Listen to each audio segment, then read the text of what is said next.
Fembot Sally and the Fortress of Doom. Written by Sam Faulkner. Narrated by Alison Campbell.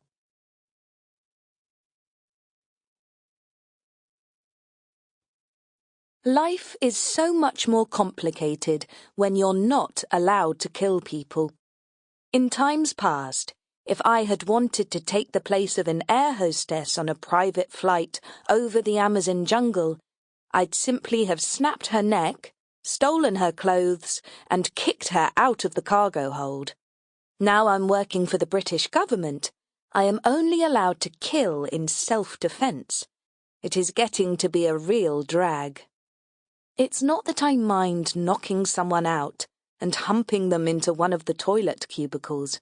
It is easy enough to find a pressure point on the human body, and I pride myself on my physical strength, so a bit of dragging is neither here nor there.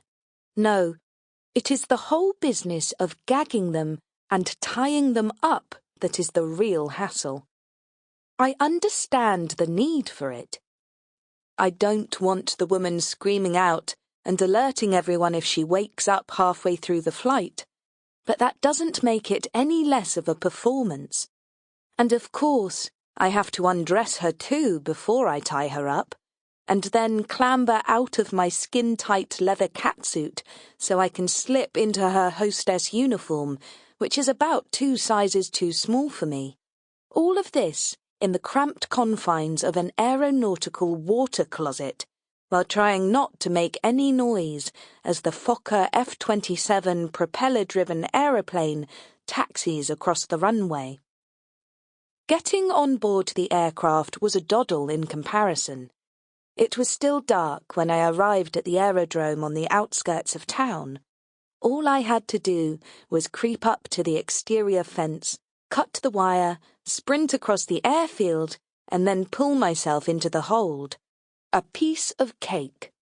A quick fiddle with the metal panel on the inside, and I found myself in the main section of the plane, happily hidden from view behind a privacy curtain. The crew were all at the front of the aircraft in any case, preparing to welcome on board the legitimate passengers. A few minutes later, with everyone settled, the hostess stepped back through the curtain, and that was when I sloshed her. She is lying unconscious now on what little floor there is inside the cubicle, while I examine myself critically in the bathroom mirror. I still can't get over my new face. The boys at K Division have knocked up an alternative faceplate that is the mirror image of the woman I have just clobbered.